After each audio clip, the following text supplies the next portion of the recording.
He says, the betting numbers have continued to be strong in the US, stronger than we thought they'd be. The thing that we underestimated that I think is going to be a benefit for all these companies for a while is what bad bettors the US gamblers are.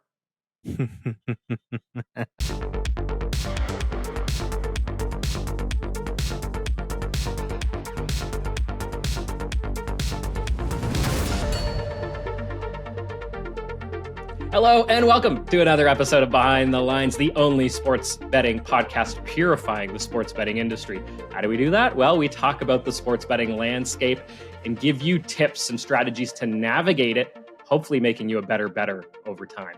Remember to like, download, subscribe, and you can follow us on all the socials at inplayLIVE.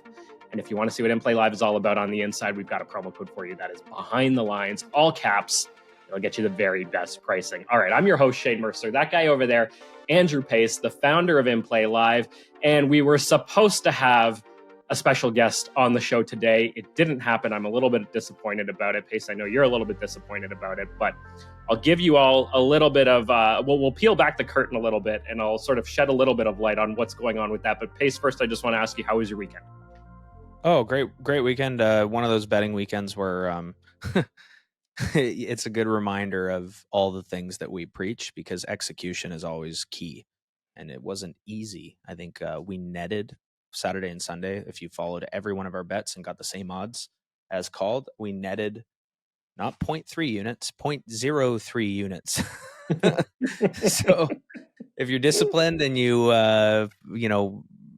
ended up with a small profit, you did a fucking tremendous job over the course of this last weekend. So for me, I had a great weekend. I got to watch sports and have some fun and move some money around where some books go to zero and others go up, but not one to put on the banner. That's for sure. Actually, you should put it up on the banner. You should celebrate if you survive those weekends where you go, hey, I only lost this much, or hey, I only made this much, because when you do that, it shows that you can weather the storm. And I think I've referenced survival as one of the greatest, if not the greatest thing when it comes to this business, shall we say. And if you survived, that was pat on the back.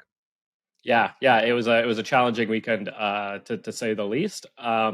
But I do want to give a couple shout outs because I managed to weather the storm, and I did a couple things that I don't normally do. But when I saw these bets get posted, I was like, I really like these. And so a big shout out to Schroeder on the Bills call, because I put a little bit more on that than I would usually do on a pregame play. But I really, really loved it. And he showed that he really loved it. And so that gave me extra confidence to put a little bit more on it than I might normally do on a pregame play.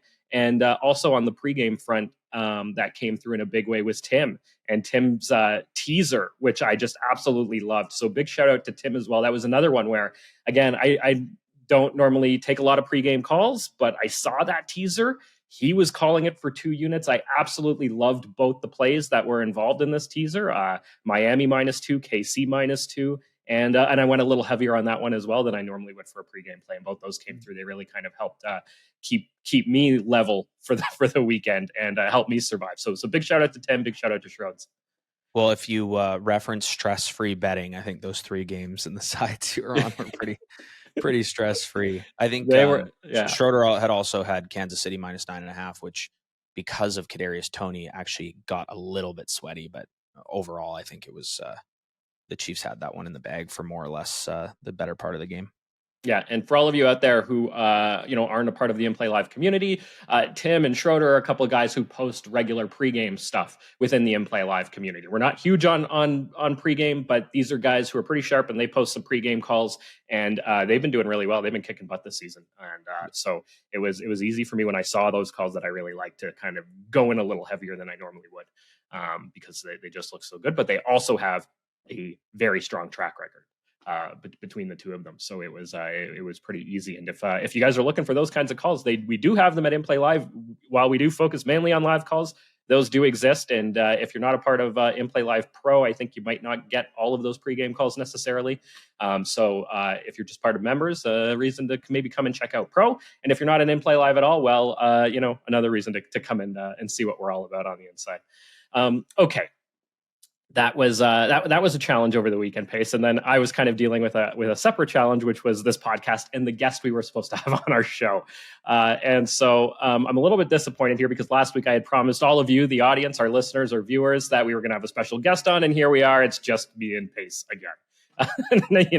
Not exactly what I was hoping for today. But I want to maybe peel back the curtain a little bit, Pace, on what we're doing to try to get this particular guest or guests on the show, because I think it'll shed a little perspective. So let me kind of set the scene for everyone here. So me as a journalist, I get pitches on a regular basis for different things, and sometimes they apply to the stories I'm covering, and sometimes they don't.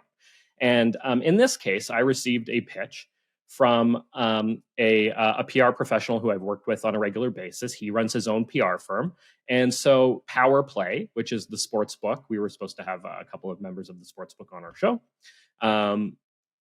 They had reached out to this PR guy, asked him to create a press release because they were celebrating a major milestone, 5 years in the Ontario market.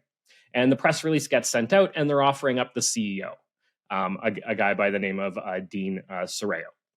And so I responded back saying, yeah, I would love to have Dean Sero here on our show on Behind the Lines. And usually this PR guy, he's very quick to respond.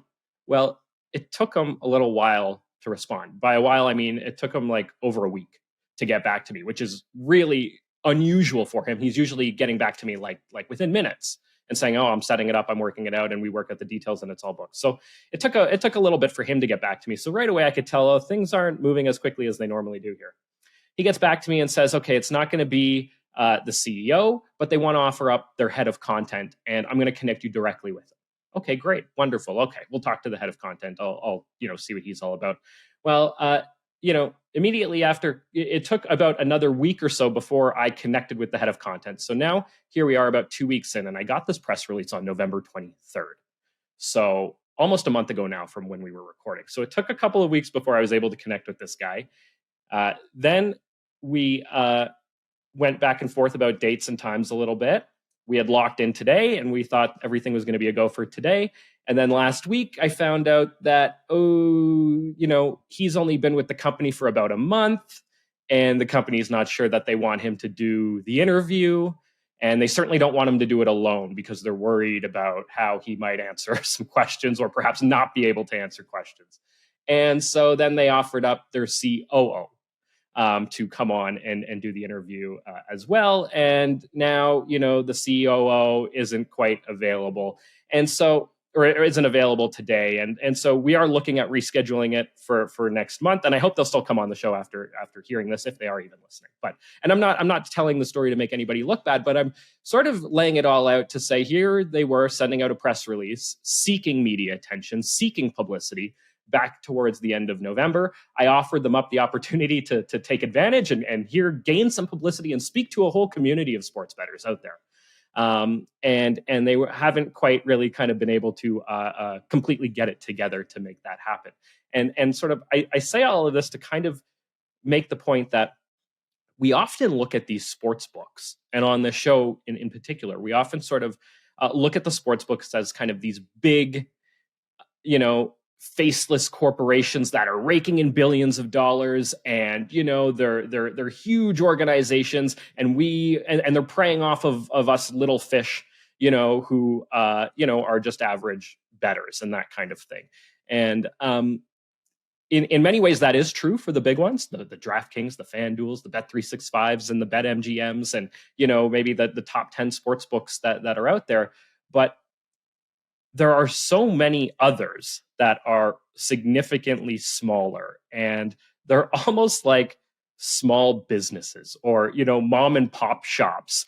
And they're so small and tiny, and they don't have, an entire communications team, and they don't have in-house PR professionals, and they don't have a lot of media training. And, they don't necessarily have the tightest knit management and organization, and they don't necessarily run the tightest of ships. And I think, we often, Pace, here on the show, look at sports books like these really, really kind of big, massive corporations that have all their shit together and they're just preying on us, the small guys, the little guys. But there are so, and this probably better than anybody when it comes to small kind of unknown books or smaller books out there. Here they are. They might not, they're trying to compete with the DraftKings and the FanDuels and all of these big sports books. And sometimes maybe we look at all sports books with one kind of brush, that they are big, great white sharks eating all the little fish. But I think there are probably more sports books out there that are not great white sharks. They might not be sharks at all. They're kind of like maybe barracudas. And and the other side of that is that, Pace, you and I, and especially you more so than I, but you and guys like Kenny and some of the other pros at inplayLIVE aren't exactly little fish either. And you guys are in many ways sharks. And those sports books, those smaller sports books, they aren't necessarily always attracting little fish. Those little fish are flocking to the FanDuels, the DraftKings, and the 365s, and instead they're attracting sharks like you, Pace. And so it can be dangerous waters out there for them as well. And sort of this whole process of trying to book this interview really kind of got me thinking about how these organizations aren't the Walmarts of the world, and a lot of them are more of the neighborhood convenience store. Yeah, for sure. Yeah, there's a lot of good points there. And I think, it brings us back to the conversation of talking about books like WinBet or FoxBet. Those are massive names. Those are not, your little fish, and they got eaten alive. Right. Yeah. So bad books attract sharp bettors. It's just simple, right? Books that you have to refresh, because the lines don't automatically update. Who would play there? Why would you ever use that interface? Why would you ever use their site? Well, it's because they're taking your bets for whatever period of time that they're taking them, right? So, yeah, I mean, I'd love to have them on and chat with them, and at the same time, it is certainly something where, you are a smaller book that could be exposing you to some more sharp bettors, I guess. I don't know. But I mean, you're in the regulated Ontario market. Like, I think you got to be ready for anything. So, yeah, there's tons of sharp bettors that play there already, and that have come and gone, and there will be more to come. And the reality is that if you want to succeed in this business, you have to figure out how, where, why, what you're going to be dealing with people that win money off the sports books long term. That is essential to succeed. And obviously, the easy response is to just get rid of them all as they come and as quickly as they possibly can. But then, where does that leave you in the market? Certainly, you're not going to be getting the people that love same game parlays with parlay boosts and player props and flash props and all that stuff, because you don't offer any of that. So your interface in general, this is not power play in general. Your interface sucks. You got to refresh the page. You don't have competitive markets. You don't have competitive limits. Who are you attracting? Right. So just from a business standpoint, forget about anything to do with sharp betting. Look at your business and look at your competitors and what makes you have any reason for a player to play on your site as their primary book if they're a losing player. There is no reason whatsoever. None. Yeah. Well, that's exactly it, right? And it's sort of, how, if you are one of those sports books, or Pace, like, say, for example, that you wanted to start a sports book, right? And you wanted to go out there, and I'm not saying that you do, but I'm just, hypothetically, if you wanted to go out there and start a sports book, you would actually start it knowing that the vast majority of your clientele are going to be sharp bettors looking for another book because they've been limited on countless books already, right? And they're looking for a new book to possibly take advantage of. You would at least go into it with that mindset. But I don't think a lot of these smaller books go into it thinking that. I think that they go into it thinking that, there's a sports betting gold rush going on, and they're just going to mine. And, I think they're met with a very different reality. Well, I mean, this has nothing to do with sports books. This is business. This is just business. And if you're going to start your own company in a competitive landscape, you have to ask yourself what differentiates you. And I think that there are major brands, and going back to Fox and Win, those are massive, massive multi-billion-dollar brands, where you're going to get a certain amount of players and commitment from the marketplace simply based on your name. People are like, oh, did you try ESPN Bet? Tons of people are asking about ESPN Bet right now. Do you think that they would have that kind of traction with new players if the name was not ESPN Bet and it was Christmas Tree Bet? You know, probably not. So because it's ESPN Bet, that's a name that's synonymous with sports. Obviously, a lot of people use ESPN to track games in the first place. So you're reaching an arm into an existing marketplace. That is going to get some traction right off the bat.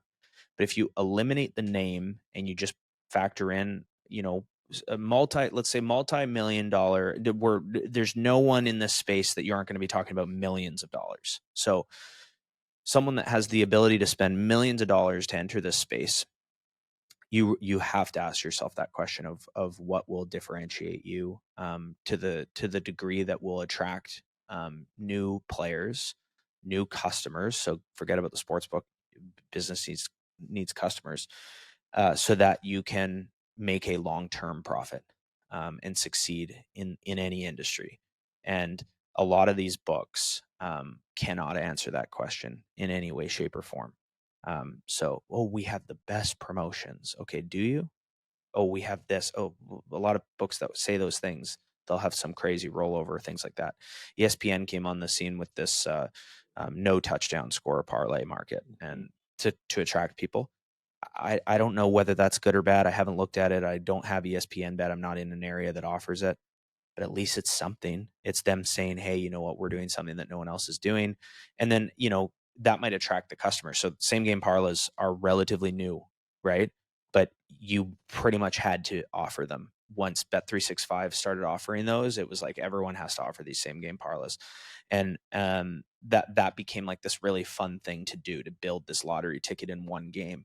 Also, it allowed for people to get the lottery payout in one game. So, the basic model of betting oftentimes is, whether it's baseball, football, whatever, you build this parlay in a time frame, and then as soon as it dies, you need more games to build the next one.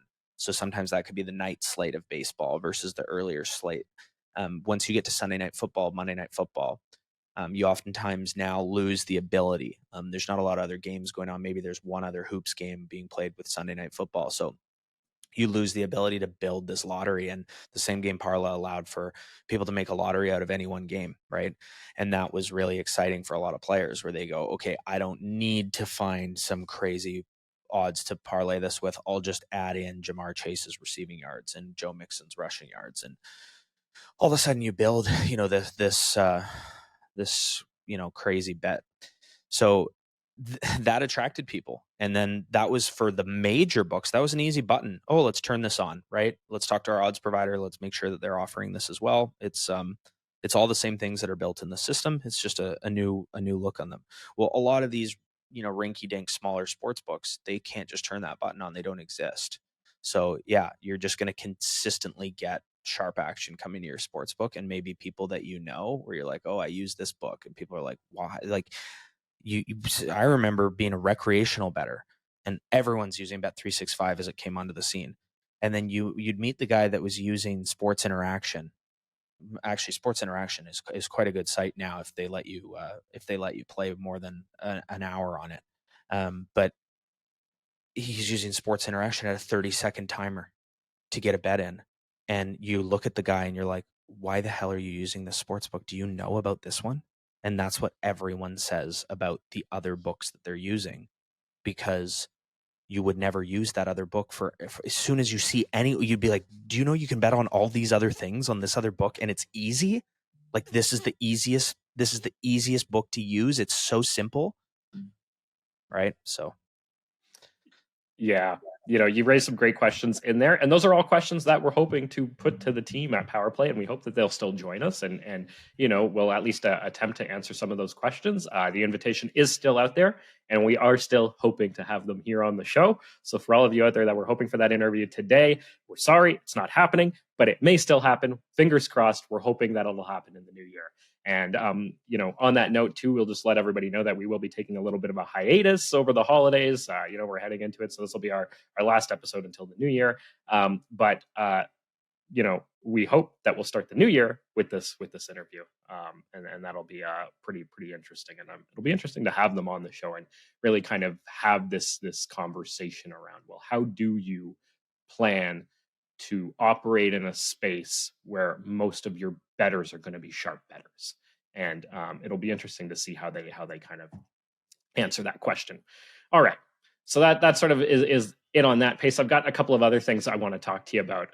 Last week, we began the episode. I just ripped off on a couple of stats, some records that were broken. And I'm not sure you'll have too many thoughts on this latest record, but I'm sort of using it to set up our next topic. But New Jersey over the weekend, not over the weekend, but the stats came out over the weekend. In the month of November, the state of New Jersey had more than $171.5 million won from online table games and slots by casinos, as well as sports betting. It took in horse betting as well, horse racing. And the total handle in the month of November with all of it combined in the state of New Jersey was $1.62 billion. So that's another record there. I mean, it seems like every month they're breaking records in the sports betting world. Does any of this surprise you? Breaking records does, yeah, for sure. Yeah. I actually think New Jersey to break records is tremendous because they were the first state to legalize. Okay. Yeah. So being the first state to legalize, what do you think people near New Jersey that wanted to bet on sports did? Yeah, well, they probably went to New Jersey. So if you're in New York, you probably head right across, right, and head to the state. Well, there's videos on social media of people crossing the state line in their car and following the games. Like a whole area along the state line where all these vehicles are piled up, right? On the side of the road, like pulled over into like the grass on the side of the road. And they might not even be watching the games. They're just betting. So I know Atlantic City was getting a huge wave of New Yorkers pouring in to watch NFL on the weekends and then be able to legally bet on it. Our very own Golden Feckin' Goose, who we've had on the podcast quite a few times. Obviously, Kenny was a person who was in a legalized state, Pennsylvania, but he bought a place in New Jersey to be able to go there on the weekends and have different sports books in different markets when Pennsylvania hadn't caught up to New Jersey yet.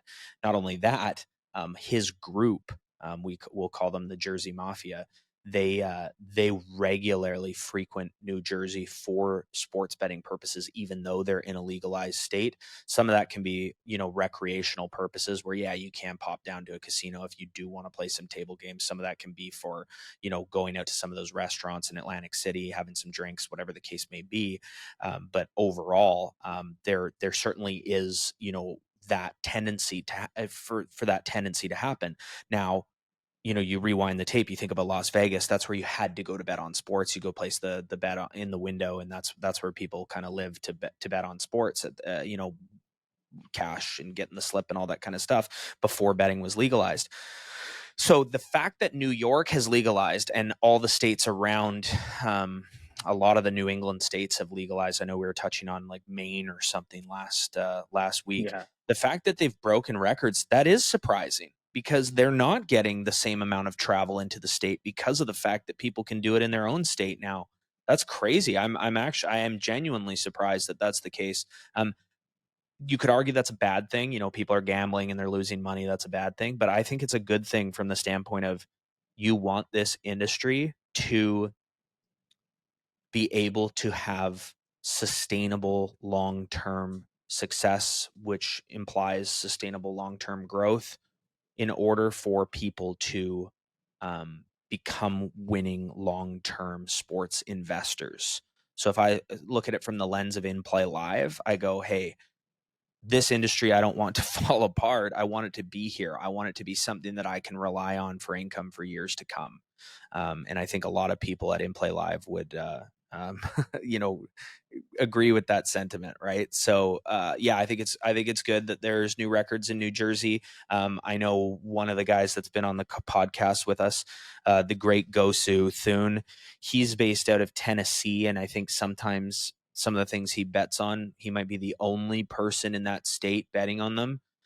So I think there is a lot of professionals, or sorry, there are a lot of professionals that think to themselves, if I'm going to do this, I have to be in New Jersey. And that is something that has been shared with me from a few people where they're essentially saying New Jersey has a better handle, New Jersey has a longer leash, New Jersey has more sports books, New Jersey has Atlantic City where you can place physical bets at kiosks. I know a lot of the other states have that, but more of a concentrated area of that happening. So perhaps New Jersey is becoming a little bit of a hub for people like you and me, Shane. Wow, that's really interesting to think. Traveling not to get access to the books, but traveling to hide behind the handle. The thing that only a true sharp sports bettor would kind of think about, right? Big time. Yeah, it's interesting in that sense. And Pace, you recently I think posted a reel on the socials there of travel setups. So maybe we're gonna have to do a whole episode on travel setups and car setups, maybe, or something like that. Well, But you had a pretty sick travel setup that you take with you on the road. I think to this date, the best setup I ever had, and this is when inplayLIVE was first kicking off. It would have actually no, it was our first full NHL season, but it truly wasn't a full NHL season. It started in January that year. It was only a 50 game schedule instead of the typical 80 game schedule. But we're a smaller group then, and like for hockey for me was always like I'm not kidding you at all. Like literally on the Lionsgate Bridge on my bike, biking to Park Royal to go have a beer with a buddy, and an alarm goes off. And I've got my headphones in, I'm listening to music, and I hear doodle, the alarm starts going off, doodle or whatever. And I'm like, oh shit, hockey. I might not have even known a game was on at the time. And oh shit, hockey. So pull over on the side of the bridge, make sure I'm not blocking any bikers, and I flip open the game, I see what the score is, and I either put my phone back away right away and keep biking, or I go, okay, I'm going to be placing a bet in the next little bit, check some data, maybe check one or two books from my phone, get a wager in, back on the bike, wagers in, roll down the other side of the bridge and flip open my phone as my frosty cold beer comes out with my buddy, and see that hopefully, but in this exact story, because this is a real story, refresh to a nice one wager, which is great. But I guess what I'm getting at is hockey to me was just always this thing you could do on the go. Obviously, being on a live stream changes things, where it's like, okay, I've got to get to a setup.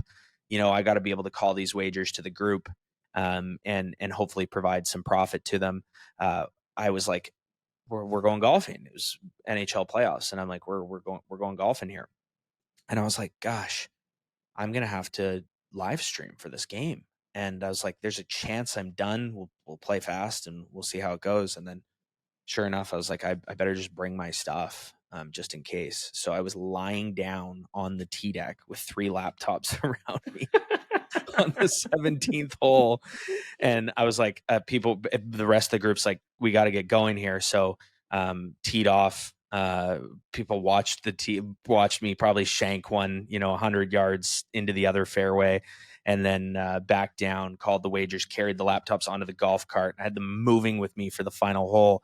And then it was NHL playoffs, and we played Rocked You Like a Hurricane on the golf course after Carolina won a bet for us. But yeah, we went 3 for 3 on the stream that day. And when you start talking about setups, it's like you can do this anywhere if you have the stuff. So in that particular case, I had my phone and I had 3 laptops. But that mobile setup, yeah, it's like you can carry it with you anywhere. And if you do have some comfort, or if you do have the ability to extend your computer into an extended display, and that could just be any TV, so hotel TV, whatever. I find that, all of a sudden you do have good screen real estate, and you do have a good betting setup, and you do feel like you're at home. Versus, if you just have one device, oftentimes it can be really, I don't know, it can be inhibiting. You feel like you're not getting the information that you need. Yeah. Yeah, no, it's it's great that you can sort of have a little travel setup, because just I would never encourage anyone to bet. If you're betting seriously, I would never encourage you to do it just from your phone. That's really challenging. So it's having those extra devices is really a big deal and helpful. That's a great story too. I love that pace. Maybe something for story time. Put that one in the can. Yeah. Will do. That's a bet related story for all of you out there who aren't a part of the inplayLIVE community yet, but something that you could look forward to if you do decide to join. All right, I want to move on to this next topic though, because we brought up the record in New Jersey and we brought up how many people are betting. Well, this is something I found really interesting here. So this is a story that was published over the weekend in the Financial Times, and it's about a guy named Jim Chanos, who's a hedge fund manager in the UK. And he had been shorting DraftKings since I think it was May 2021. So in May 2021, as everything was opening up and legalizing, and DraftKings was sort of launching their big push into the North American market, he started shorting DraftKings. And for all of you out there who aren't familiar, it's an investing term, and it's essentially making a bet against a company's success. So he was betting against DraftKings, and he started that in May 2021. Well, he recently revealed that over the summer, he switched sides. He cashed out of his short position. He made about $10 million for his hedge fund, and now he's actually very bullish on DraftKings. So why is that? Well, his initial reason for shorting them was that he felt like they were spending so much on marketing, which we've talked about a lot on this podcast in terms of the marketing spend that these sports books do. And so he was concerned that, that they were spending so much on marketing without a certain path to profitability. Well, like I mentioned, he's cashed out of that. He did that over the summer, and now he's very bullish on DraftKings. And here's why. Here's the quote. The betting numbers, this is Jim Chanos saying this to the Financial Times. He says, the betting numbers have continued to be strong in the US, stronger than we thought they'd be. The thing that we underestimated that I think is going to be a benefit for all these companies for a while is what bad bettors the US gamblers are. Like, here we go. We've got a guy who's a hedge fund manager, very wealthy already, who had been betting against DraftKings for a couple of years, and over the summer cashed out, changed his position, and now he's bullish on DraftKings because of how bad the bettors are in America. I mean, sorry for all of you out there who are listening and hearing this maybe and thinking that you were a good bettor all along, but maybe you aren't. If you found your way to this podcast, and you're not a part of the inplayLIVE community, and that's kind of why we exist, right, Pace? We want to make all of these bad bettors better bettors. Yeah, precisely. But I mean, I also think that the whole craze of the social media stuff that we've touched on has been a real driver of his sentiment. So May 2021, you're looking at this peak of DraftKings hitting close to $80 a share, and I remember obviously post COVID, the whole betting space, like Penn was trading at like $2 at the time, and I personally was invested in. It was a company, I can't remember the name of it, but anyone in the betting space that's listening to this will be like, how do you not remember the name of it? It was Caesars acquired them, and it just absolutely skyrocketed. And as soon as Caesars acquired them, I sold my position. And that the chart for all of these betting companies or gambling companies is very similar to this. There was just a total craze as they entered the market. post-COVID, the crash in COVID, the whole stock market obviously went nuts, and then the whole betting landscape just absolutely plummeted. So he obviously did well on his short position there, and you see kind of the steady growth kind of towards the end of 2022 until now with DraftKings. But their PE is the whenever you see a company that has this dash next to their PE ratio, that's profit per earnings. If it's a dash, it means it's inverted and there is no profit to report there. But obviously their market cap, $16.4 billion.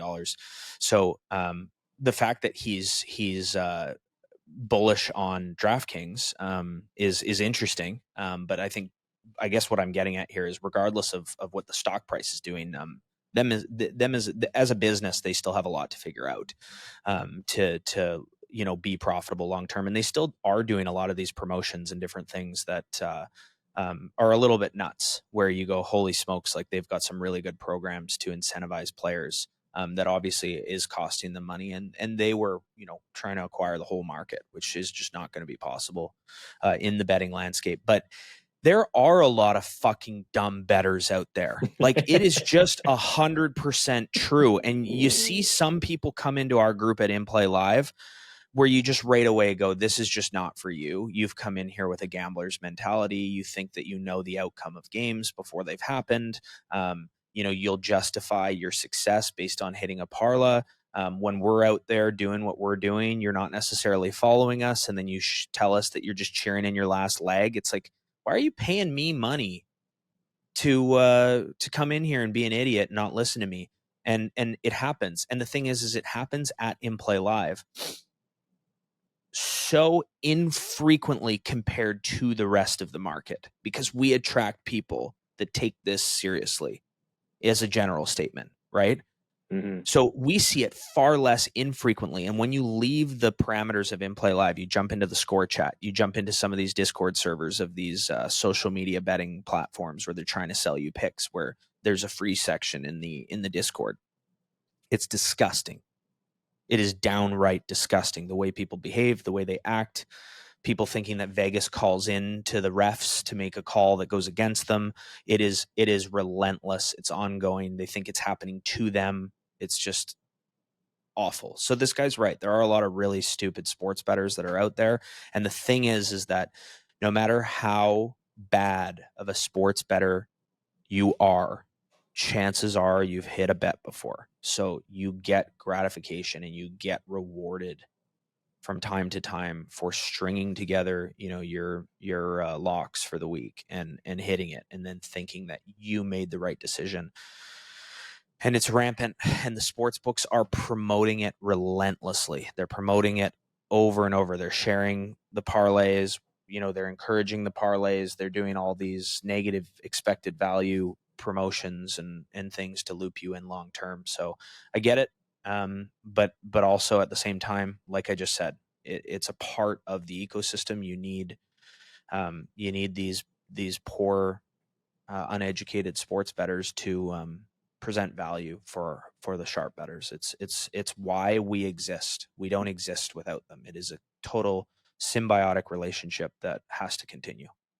So on the same kind of topic here, and why inplayLIVE exists, a big part of it's all in the name, right? inplayLIVE. It's about live sports betting versus pregame sports betting. And although at the top of the show, I thanked a couple of the pregame pros at inplayLIVE for some great calls that they made.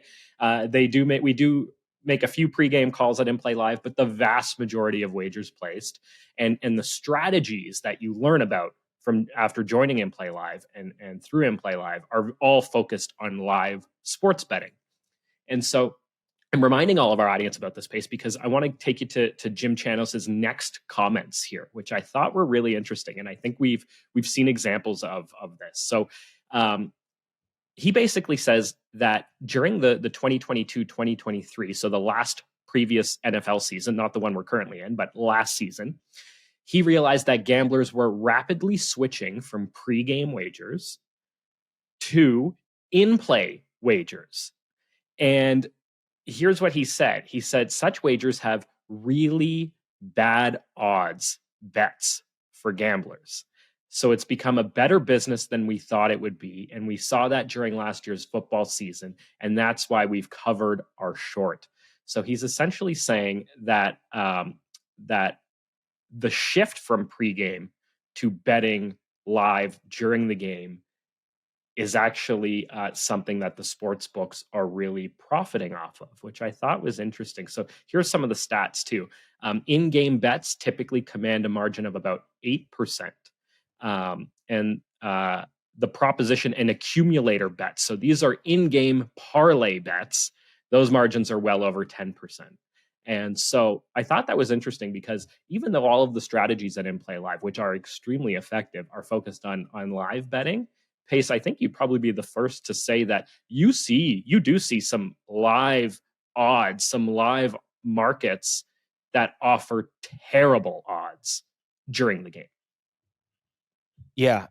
So that's a really good point, actually, and he's 100% right in what he said there. Now I'll just share my screen here. We got a college bowl game on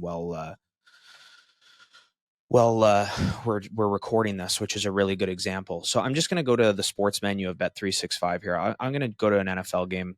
Tonight's Monday Night Football. We're recording this on a Monday. Now, Bet365 does not offer a competitive pregame vigorish. So when you, if minus 3.5 for Philadelphia on Monday Night Football is a coin flip, theoretically speaking, a fair wager would be 2.0 or plus 100 on both sides of these. If you guys are used to American odds, these are both minus 110 on these sides. Now, if we were to go over to Pinnacle right now or Bookmaker, they are going to have better lines on both sides of this game.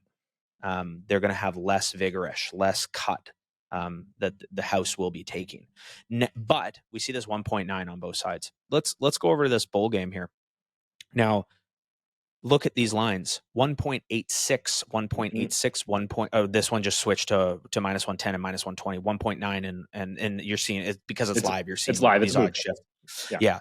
But you're seeing minus 115, minus 115 on this spread right now, as opposed to minus 110, minus 110, or 1.9, 1.9. So that's what he's referencing. And what do the majority of bettors actually place their bets on? Well, they're looking at who's going to win the game. Yeah. They're looking at the live spread, and chances are they are chasing a pre-game position that they thought would happen that is now not working out in their favor. And you see here in the top left, new same game parlay. Okay, so you go over and you click on this same game parlay. You'll notice that the spread lines won't be the same in the same game parlay as they are in the menu over here for all of the things that are available. Okay, so when you actually go to build one of these same game parlays, a lot of the bets have a correlation, but they charge you on top of the correlation itself. So I guess ultimately what I'm getting at is those wagers and what he's referencing is 100% true. It is absolutely true. Now, at inplayLIVE, there's a whole other side of this, obviously, and that is where we will have potentially higher VIG lines, but one side of it, even though the VIG is higher on the entire wager, one side of it has huge amounts of theoretical value in it, depending on the game, the situation. And that's where, you do look at our over the time stream tracking, which you can see in our free tools suite at inplaylive.com. That's why you see net positive results. And they're not over the course of one day or 1 month. They're over the course of years, right? So there is another argument to that. It's just that the bettors that he's referencing don't see that. Yeah, it's the vast majority of sports bettors out there. They're bad bettors, and they're making bad bets live during the game. And so, if you think you might be one of those bettors out there, and you want to actually learn how to live wager on games and identify actual true value that will make you money over time, sign up, join us, come see what it's all about behind the lines, all caps promo code. All right, Pace. There's going to be a lot of games between now and the next time we do a show, which will be some point in the new year, or early in the new year, not too far into January, but we are taking a bit of a hiatus. In between now and then, Pace, what would you tell sports bettors to focus on? You just brought up a college bowl game taking place. It is bowl season, and there's a lot of other sports going on over the holidays, right? Yeah, so I mean, we've got this this NFL schedule on Christmas Day now, where they're doing it like Thanksgiving. Christmas was the basketball day, NBA. I hate that the NFL's on Christmas Day. I hate it. I don't mind a little NBA on Christmas in the background. So my first piece of advice is there's a lot of events. Be safe. Don't drink and drive.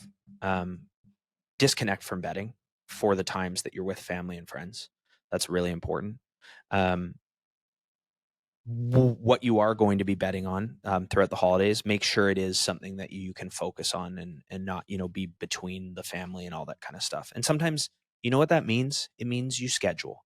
It means right now in this moment, you bring up the next 2 weeks, you sit down with your partner, your wife, your husband, whoever it is, your family, your friends, whatever, and you say, these are the days that I'd like to be betting. Will this work for you at these times? And they might put an X through a few of the days. And you go, okay, I'll be present for those days, but these ones are then all okay. Great. Do a little scheduling, do a little planning. That stuff's important. One of the things we do at inplayLIVE is we have a stream schedule released for the week. So it allows you on Monday to go, okay, I am going to sit down with my wife tonight, husband tonight, whomever, and show them when I am going to be working throughout this week. And make sure that that works with their schedule. And then we have optimized times, which are the highest concentration of games that we're following that night, so that in theory, you could miss everything that day, tune in for 1 hour, and that's where you're going to be getting the bulk of the action in that particular day. Now, with that said, we have college football bowl season. We have NBA, we have college basketball running, NHL, and of course, NFL with fantasy football playoff implications and NFL playoff implications as we come down the stretch here. So schedule, plan, keep it fun. With college football bowl season, my biggest single piece of advice is do not trust the name of the school as your reason for betting. And a really good example of that, there's 2 of them this bowl season. And I'm not saying these teams are going to win or lose. I'm saying their motivations are going to be in question. There's more than 2, but these are 2 examples. The first is going to be Ohio State, who is playing against. Who is Ohio State playing against? Are they? They're playing Missouri. Missouri. Okay? Missouri. December 29th, Missouri against Ohio State. The reason why I bring this up is because Ohio State is an underdog and they appear to be at home. So the first thing is bowl games are not at home. They travel for the bowl game. They're neutral sites. So you're going to get people that are like, referencing stupid bettors. Ohio State's at home and they're underdogs against Missouri. Are you kidding me? Well, there's a lot of things that have happened to Ohio State. Number one, they were hopeful not to make the playoff and not to win the division. They were hopeful to win the national championship. Not only did they not win their division, not only did they not make the playoffs, they are playing in a bowl game that is so prestigious in the grand scheme of college football, but it's not where they wanted to be. And as a result, they are going to be sitting a number of key players, a number of players that will declare for the NFL and things like that. They just will sit out this bowl game, and irrelevant of who's sitting or playing or whatever. They don't care. They don't want to be there. They're done. Right. Yeah. They're playing. This is a consolation prize for them. On the other side of the ball is a team that hasn't been in a bowl game this prestigious in years and years and years. So is Ohio State going to win that game? I have no clue. Just don't fall for the trap, right? So that would be number one. Number two is the exact same argument that I just made, and that is Liberty against Oregon. Liberty against Oregon. The line for Oregon opened at -14. It's now at -17, and I am not saying to bet on Liberty. Liberty is undefeated. They want to prove something in a big way. Oregon had aspirations to win the national championship, to win the Pac-12. And again, they are playing for a consolation prize. Oregon could blow them out by 50 points. I have no clue. I'm just saying be careful during bowl season, because just looking at the team and the school is not the answer for covering a spread or winning the game this time of year. A really good example of that last year, I believe it was Auburn against Ohio State. It was whoever Ohio State played, same story. They got thumped they lost the game, and the sportsbooks clean up in these spots. So be present, have fun, don't drink and drive, and when and where you can bet, do it responsibly, and don't fall for some of these traps that are being laid by these teams and sportsbooks. Absolutely great advice there. I love that you called it a consolation prize. I'm just thinking for all of you out there in your fantasy playoffs or in your fantasy leagues, and you missed the playoffs or you're getting eliminated from the playoffs, like I most likely am going to be after tonight. Think of how much time and effort you're putting into the consolation bracket in your fantasy league. And that might be the same effort that these teams are going to be putting into those games. So something to think about there. All right, Pace, we are closing out the year. This has been an awesome year launching Behind the Lines. I am so privileged and thankful that you, Raj, and the team at inplayLIVE are allowing me to be part of this. I've enjoyed this past year so much hosting this show, talking about all things sports betting and the sports betting landscape. And for all of you out there that have been on this journey with us, thank you so much for watching, listening, tuning in, and being a part of it. We hope to bring you a whole lot more in January and in 2024. All right. So until then, all of you out there, Pace, and everybody at inplayLIVE, keep beating those books. Thanks, Shane. Thanks for tuning in to another episode of Behind the Lines. Remember to like, download, and subscribe. We are on YouTube, Apple, Spotify, and everywhere you get your podcasts. Have a betting story or want to be featured on our podcast? Drop a note in the comments below. And if you want to join inplayLIVE, use promo code Behind the Lines.